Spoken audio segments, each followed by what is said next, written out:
If I could rerun a simulation of my life 100 times from my birth, it's hard to imagine that even one of those times I would have developed a strong fascination with Chopin waltzes, of all things.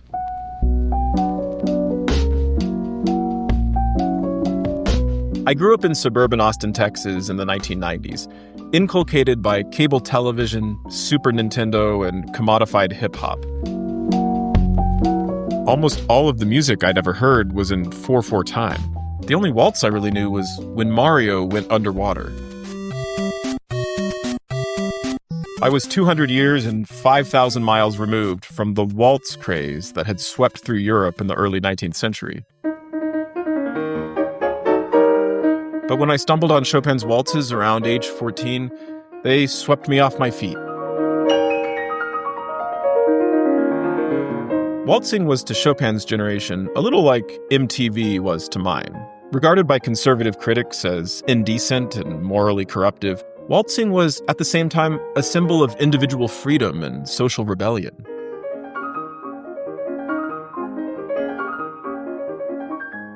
The public act of holding your partner in close position, locked in eye contact while you whirl around a dance floor, it was by all accounts titillating. And through Chopin's masterful compositions, I was able to vicariously experience that same excitement 2 centuries later.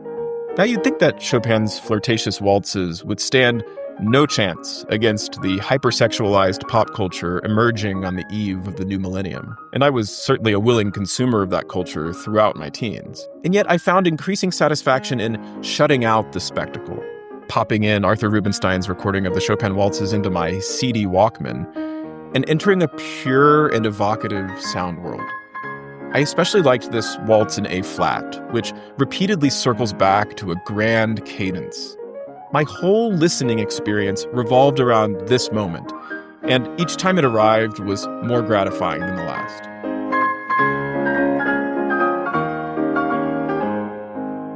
As it turns out, Chopin was just using this cyclical form to play with our expectations. So, upon reaching those jubilant chords one final time, he has a surprise in store, holding the bass line and delaying the cadence before arriving at a final chase scene.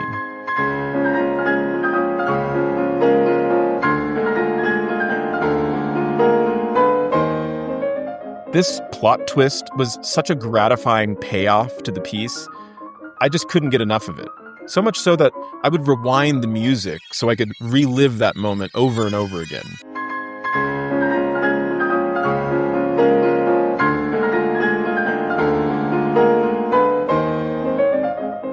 Indeed, if you look up this very waltz on YouTube and hover over the timeline around the 4-minute mark, you'll see that this is the most replayed section of the piece among 500,000 listeners.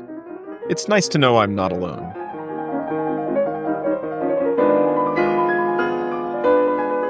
Welcome to Season 2 of the Chopin Podcast.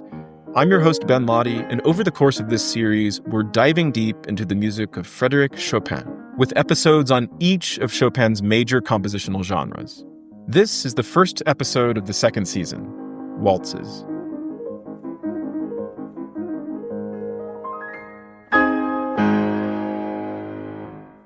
In this episode, pianist Garrick Ohlsson surveys the many brilliant waltzes Chopin composed for piano throughout his career. World-renowned concert pianist Stephen Huff joins us to discuss his own Chopin waltzes cycle for the Hyperion label, recently released on vinyl. Music critic Jed Distler will recommend some vintage recordings of Chopin's waltzes from the past century. And finally, pianophile and historical recordings expert Mark Ainley will tell the story of one of history's greatest champions of the Chopin waltzes, Dinu Lipaty. If you're looking to learn more about the recently discovered A minor waltz attributed to Chopin, check out Season 1, Episode 7, which is dedicated entirely to the ongoing research and controversies surrounding this piece. You can listen to full episodes of the Chopin podcast on podcasting platforms the day of release, or watch video segments from each episode in the following days as they're posted to my YouTube channel. Just look up my name, Ben Laude. That's Benlaude. This podcast is produced in partnership with the Chopin Foundation of the United States, presenters of the National Chopin Competition in Miami, Florida, every 5 years. I was thrilled to host the live streams of the Miami competition this past January, and am excited to continue my collaboration with the Chopin Foundation through to the International Chopin Competition held in Warsaw this fall. The honorary chairman of the U.S. Chopin Foundation is none other than Garrick Ohlsson, who will be with us every step of the way during this podcast series. To this day, Garrick is the only pianist from the United States ever to win first prize at the International Chopin Competition. And in October 2025, he will become the first ever non-Pole to chair the competition in Warsaw.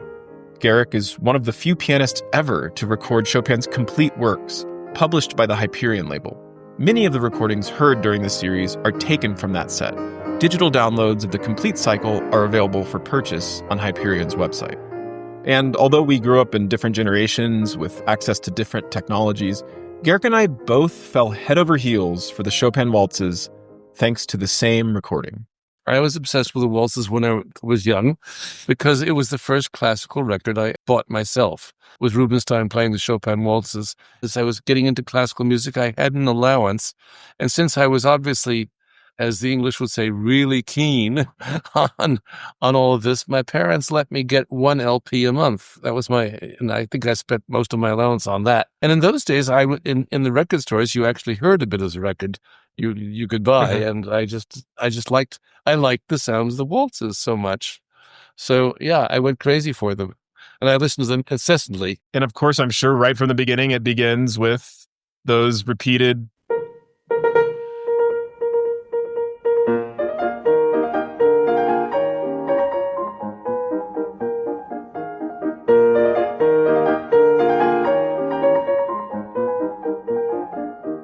Waltzes, by their very form, have a kind of circular, their paragraphs repeat. I mean, if you just think of, well, these are Viennese waltzes, but if you think, you know that after a certain point, it's going to cadence in a certain way, and then we're going to transition in the same piece to another waltz. Often a different kind, a different mood. Chopin does the same in which I guess are called Parisian waltzes. I don't know. The waltz craze had overtaken Europe at that point. It was very sexy, too. I mean, it was considered a very amoral dance because people actually danced with each other and touched. Ah, the good old days.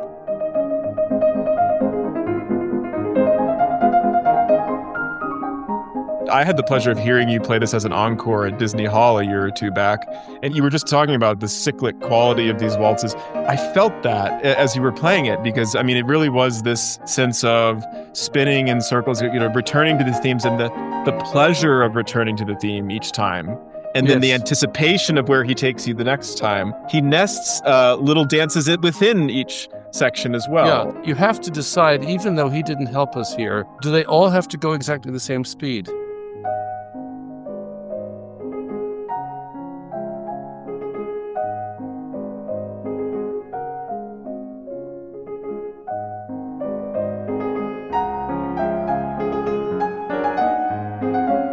The second major waltz has quite a boisterous little trio section. So would you play at the same time? I don't think so. It doesn't say anything, but how do we all understand that and know it?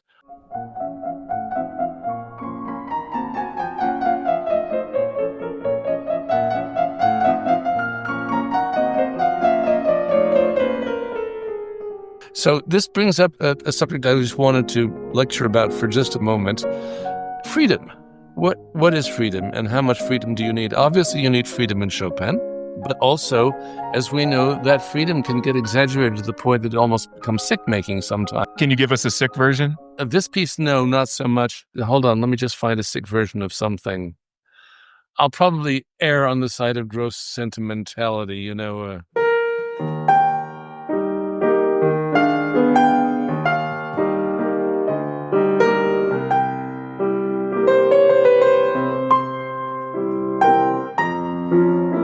Which probably sounds more like a movie of a bad pianist, but, You're also waltzifying that nocturne, which Chopin did not want his students to do. Oh, that's true. Which is interesting because we're in the waltzes episode. So. And I was mocking excessive body movement, which some pianists have too much of. Some great pianists have it, and some great pianists just sit completely still. Mm-hmm. We won't even go into that.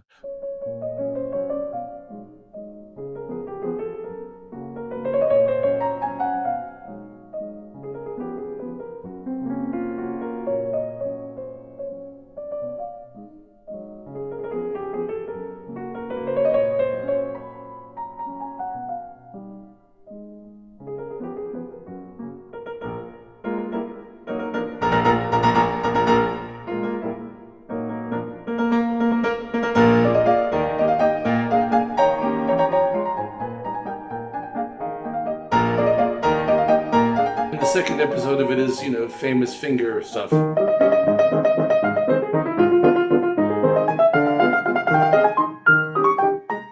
In Chopin's best brilliant style, so this sounds like a very... Are you going just 1, 2, 1, 2? Is that thumb index there? 1, 2, 1, 2, 1, 2, 1. We had discussed before about how Chopin almost never writes repeated notes, certainly not like Liszt. Here's maybe one of the rare repeated note examples in Chopin.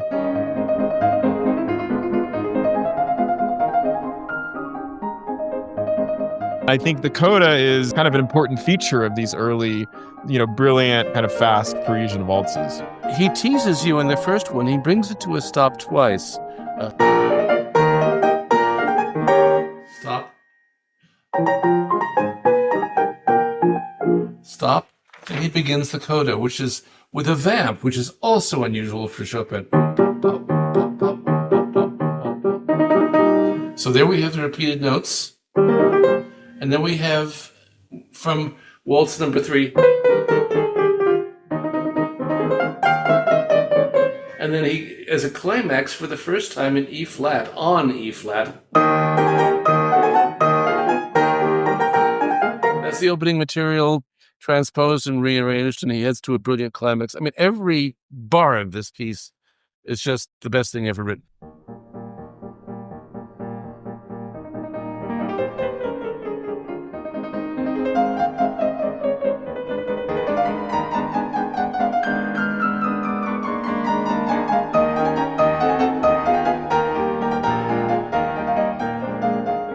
I love when he brings back the repeated notes, he whispers them in C flats, then he gives them to you in C naturals.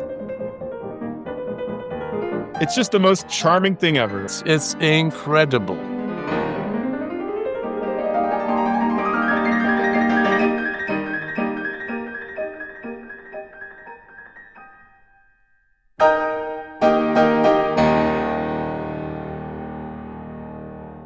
In a way, his Opus 34 number 1, the A-flat waltz, his first of multiple A-flat waltzes, actually. He loved the key of A-flat for waltzes, clearly, and flat keys in general. But I think he begins this almost as a nod to the first waltz. Absolutely. It's a little self-referential moment there. Could you just share this at the beginning of this? Sort of like the beginning of the ball, this trumpet call.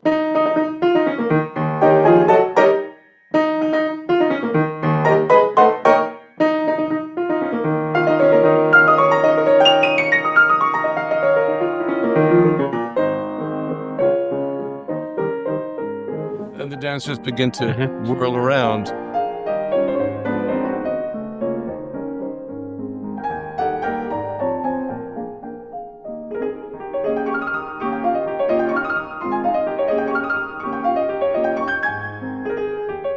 So yeah, I think it's similar. He uses that da-da-da with your favorite part.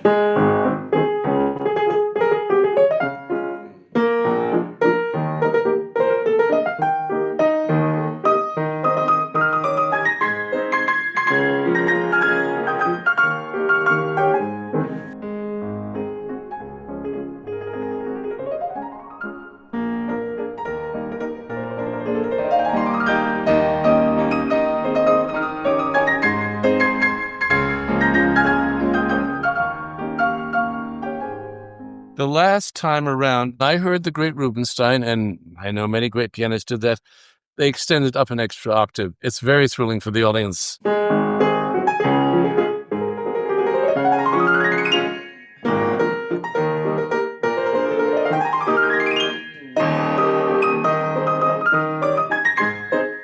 I think it's splendid. I know it's not legal, but so I always tell my students, don't do anything like that for a jury or for a competition. Somebody's not going to like you for it.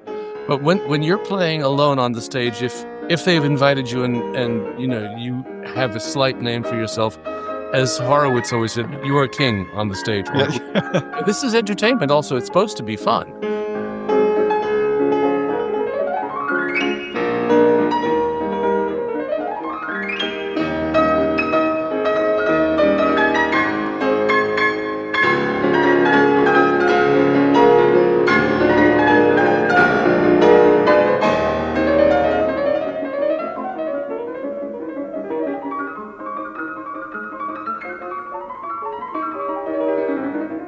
gets swirling. But he then brings it to a brilliant...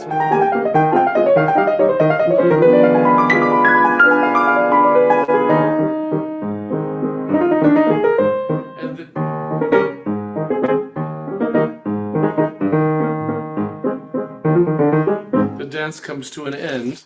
It falls asleep, right? Falls asleep. But then at the end, it's like suddenly scurrying out the door before it's delayed.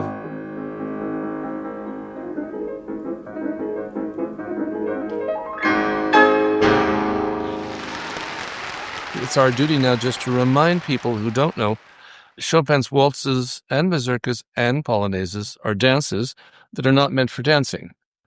First of all, most of the waltzes are too fast to dance to very comfortably. You'd need ballet dancers and virtuoso training. And second of all, as I forget who in the 19th century said, they are poems about dancers.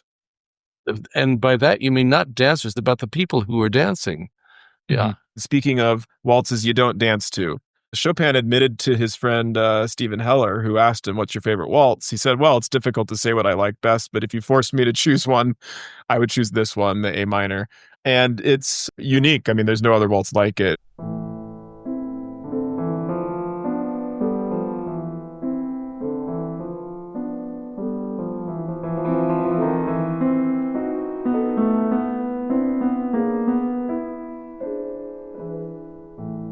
This is extraordinary for many reasons. First of all, it's a lento, so it's slower. It's a very sad song. Once again, it's in the cello register. But then the second phrase of it, melody goes into the standard treble and becomes even more poignant. It starts gasping.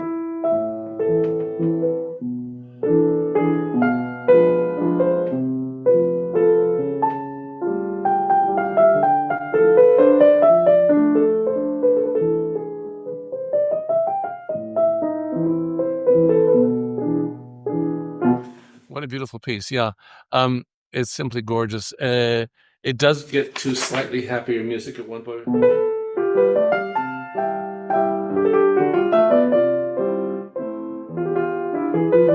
That may be a little bit more ballroom-like, and then it does warm up into a major tune, which is different yet.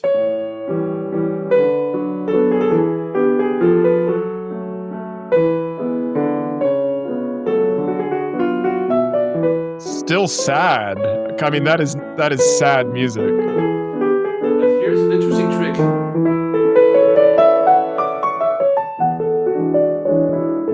He repeats the same thing in minor, and it's infinitely sadder.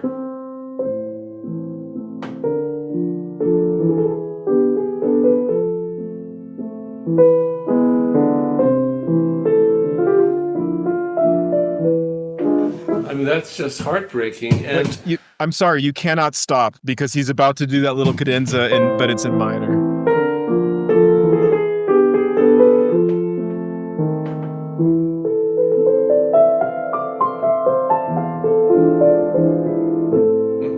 You're right. I mean, that's just one of the great moments in Chopin. And by the way, I think. If you just get analytical,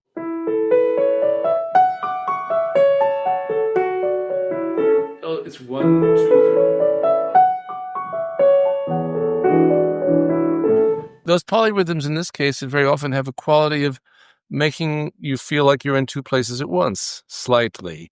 Speaking to the fact that we've had major key moments so far in this piece, and yet they haven't been cheery yet. They're still very gloomy and somber. I think the cellist is the kind of hero of the waltz.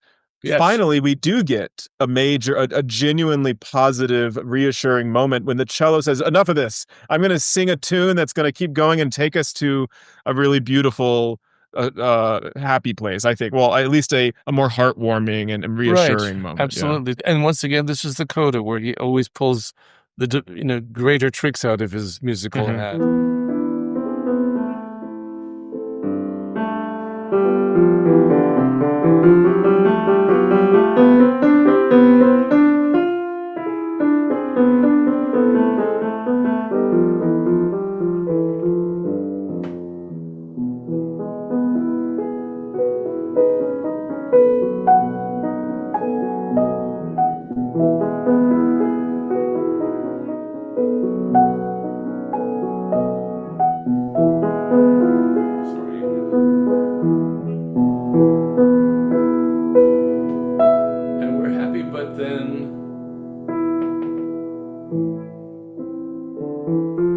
As so often in many pieces, Chopin gets you believing that there's going to be a happy ending, and then, that's not the way it is. It's beautiful. I'm going to use the cello moment to actually jump to a much later waltz where there's another gorgeous cello moment. This is in the later A flat, Opus 64, number 3. In one of the middle passages, we suddenly, kind of out of nowhere, the cello starts singing sotto voce in C major. I wonder if you can find that.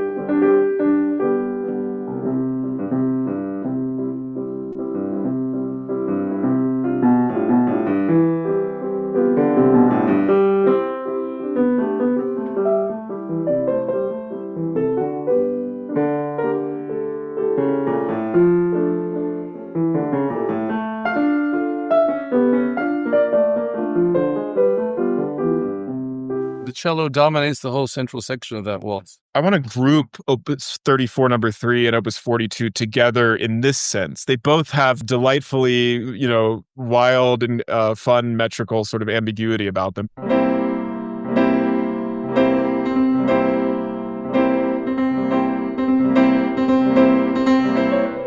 If I play you the right hand of the F major waltz, you're going to hear it.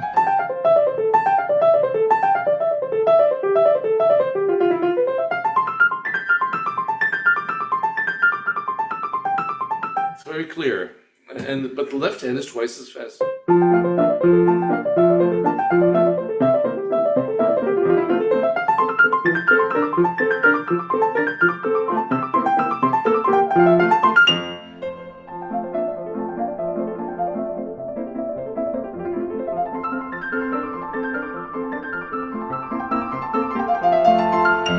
So it's your hemiolas again. You've got two rhythms going at once. In the A-flat waltz, after a very short 8-bar introduction, which is only a trill, the tune is...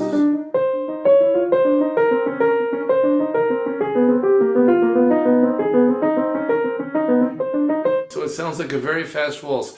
1, 2, 3, 1, 2, 3, 1, 2, 3, 1, 2, 3, 1, 2, 3, or it sounds like both. But when you put it together with the left hand, you've got the same thing.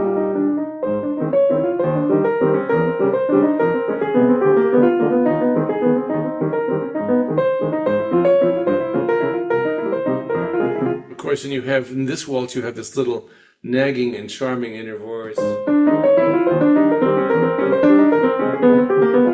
Lots going on in that piece, which I think may be the greatest masterpiece of all the waltzes. It's the great waltz. It is, and it's the biggest and the hardest.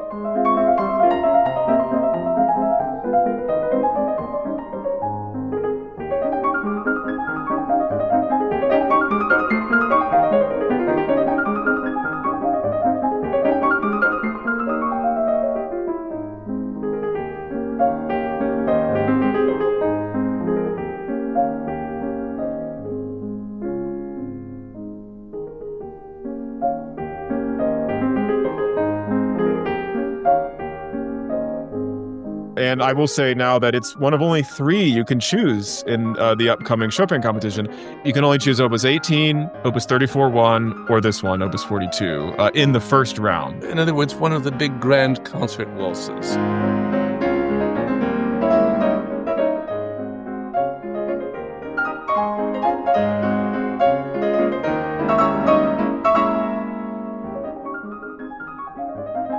What a riot. I mean, it's just so much fun. It's like he finally, he outdid himself. I mean, you thought he achieved the peak of the grand, multi-part, brilliant, virtuosic waltz in Opus 18 or 34, number 1.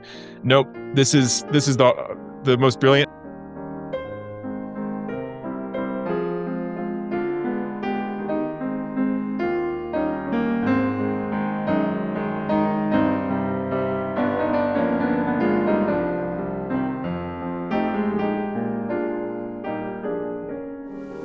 It's hard not to think of that amazing Hoffman recording. It was just a test studio take, but his nimble, pearly fingers are just so perfect for this. And his gigantic conception of the piece, despite the lightness. Yeah.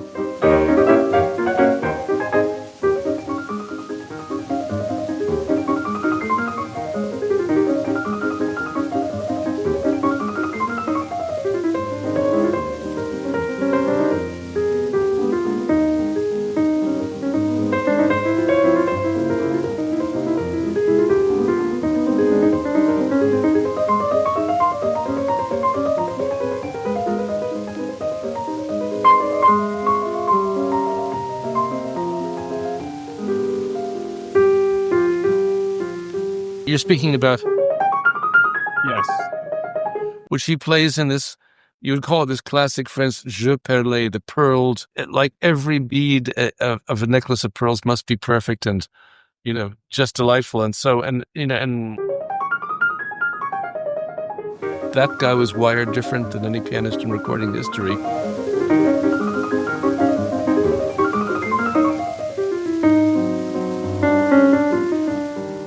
I remember once I played it at an encore at a concert when Morton Gould, the composer, had a piece being premiered. And I played this as an encore after my concerto. And he said, I've never doubted that Chopin is a great composer, but listening to that waltz, he said, what he does in 5 minutes, he's like the master poker player.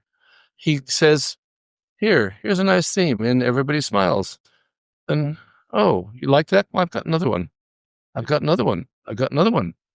And then at the end, he pulls the ace of them all right out of his sleeve. He said, you thought that was good. I'm going to just take you on a ride. He really shows you what's possible and latent in all of these themes at the very end. Yeah. And so that's part of the game too. He's like, here's a theme. I got another one. You like that? I got more of it.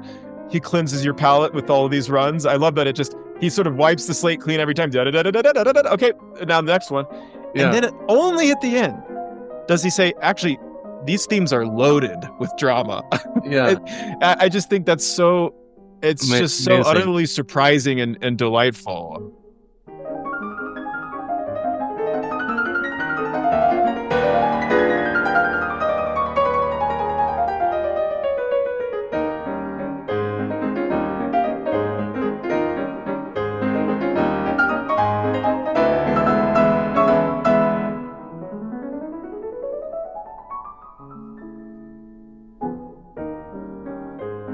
And underneath all these pearly runs, you have to have great rhythmic control and verve. And in the very final bars, he brings back the hemiola in the most wonderful way with this accelerando.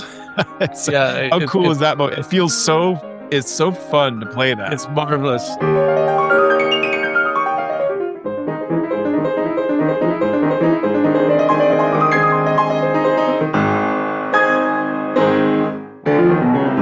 It's one of the greatest of all endings. Hey, let's treat the next two as a pair. We already spoke to the third of Opus 64, although that's another great waltz, maybe one of his greatest waltzes as well, also in A-flat. But most famously are these two, the first two Opus 64. The two most famous Chopin waltzes, period. And they're back-to-back, and they are in parallel keys. This is I can't get off of this D-flat C-sharp thing, He even recapitulates the D-flat inside of the C-sharp minor. But yeah, talk about our little so-called minute waltz, which you should not play in a minute, should you, Garrick? I don't think so. Well, if you don't take the repeats... And you still play very, very fast, you can get it in 59 seconds. Yeah, and you should also then cut out the written out repeat in the coda, in the C right, section. Probably, yeah. So, you can cram all this into a minute, but who cares? Of course. Or is it valse minute, which in French would be the minute waltz, which works perfectly in English.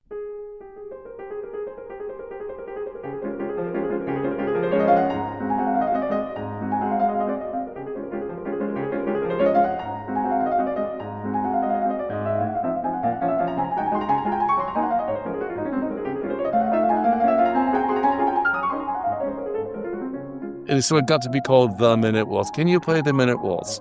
And it's a favorite because if I'm having a particularly successful recital, which once in a while happens, sometimes if the audience is really revved and going, and I've played a few encores, and I want to sort of say, I'll leave you with something charming.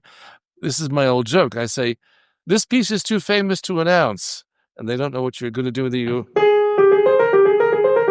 And then the whole place bursts out laughing, because everybody knows this thing. I do have a shameless way of playing it, which is just to be rudely funny especially like for your fourth encore or something.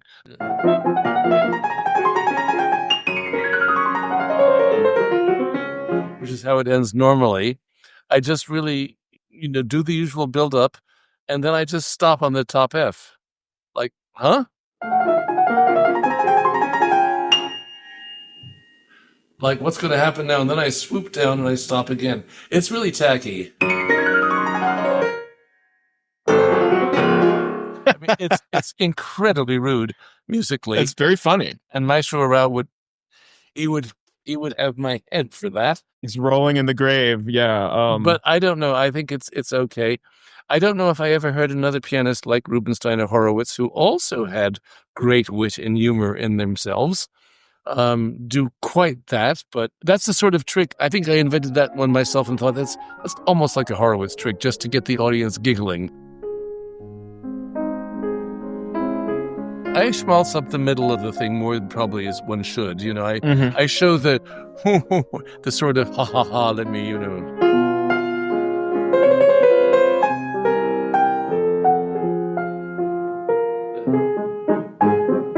Yeah. I have to admit, when I play it as the third or fourth encore, it's not like that on my recording, which No. I hope is very good natured, but it's more of what Chopin wrote.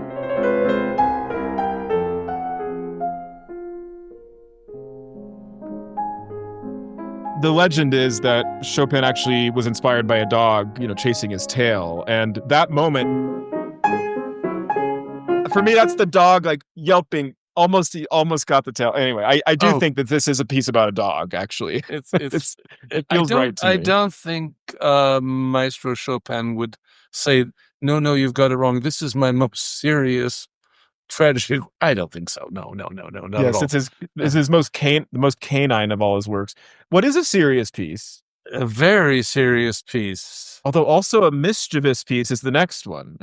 And how? Yeah. And I want to begin this one by saying, what tempo, Garrick? Because there's the Rubinstein recording way, which is very slow and stately and beautiful. There's also a very fast way of playing it. I don't know how you interpret tempo giusto, but how do you play this piece?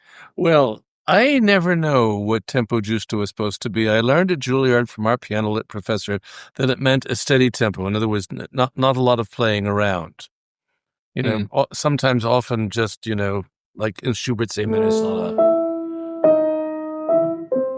I've played this at various tempos in my whole life. When I've heard, I've heard that. I've heard it much slower. I don't know.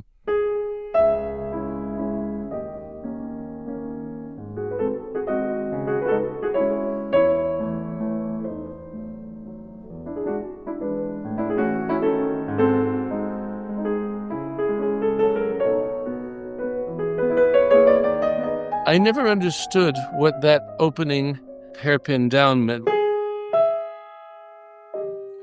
I think I do now. He's getting your attention with the G sharp. But I never understood what the crescendo was doing because it's so elegant. But if you actually pay a lot of attention to those first two bars and don't rush into the third.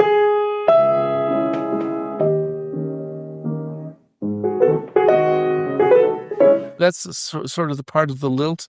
It's partially trying to understand what those signs and symbols mean. This waltz is an absolute beauty.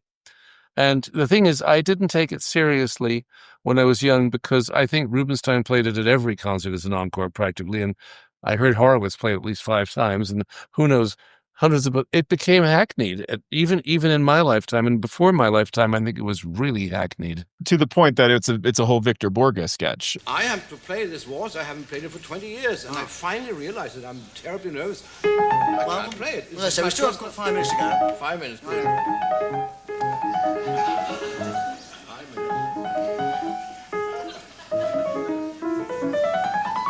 5 minutes. Hey, you make me nervous. Sorry, Mr. Morgan. I'm practicing. Oh, this is my wife's favorite piece. Is it really? Yeah, this is mine too, I can assure you.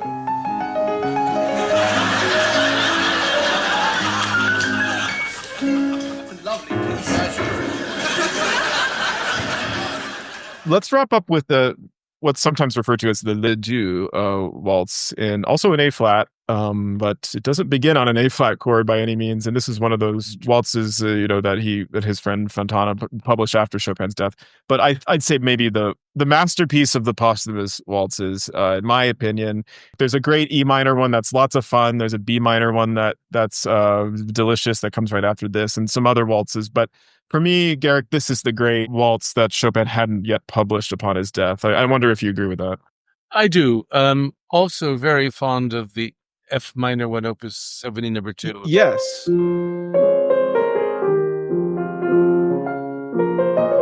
But it's very inspired. It's so beautiful. Yeah, I love that one. Yeah, this little one it's almost a valse sentimentale, isn't it? This A flat.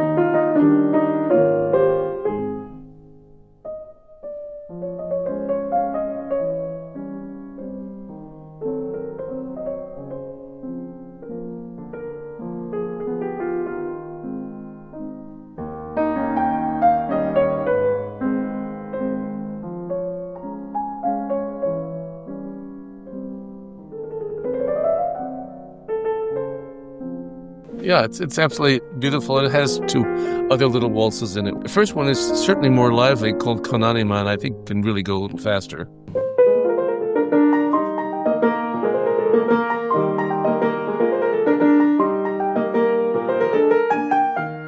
And there's this accent in the left hand, which is sounds almost like a Ländler at the time.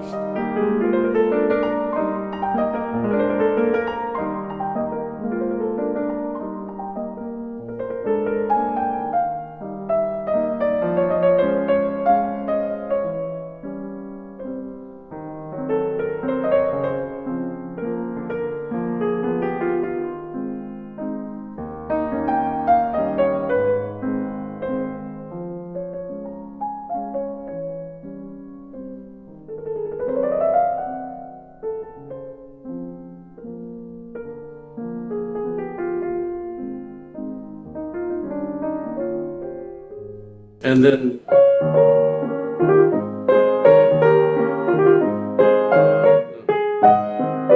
Yeah, I was going to say, very similar. This comes back. Now we're coming full circle, talking about circles. It's not just the 3 from bar to bar that's a circle, Garrick. It's the cyclic quality of one section to the next. And it's also some of these themes. We're always returning. There's a sense that these waltzes are always going eternally. It'll never stop.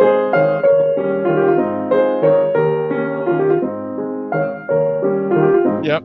Long after we're gone, that theme is still playing somewhere in the universe, just That's spinning right. around.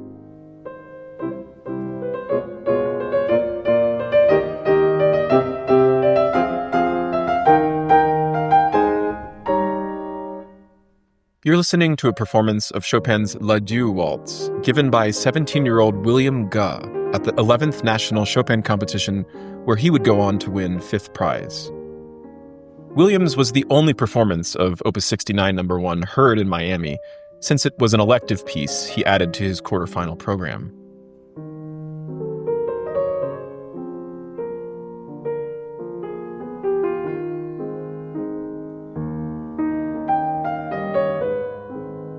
In the preliminary round, however, there was lots of waltzing, as each of the 23 competitors presented one of the 3 required waltzes.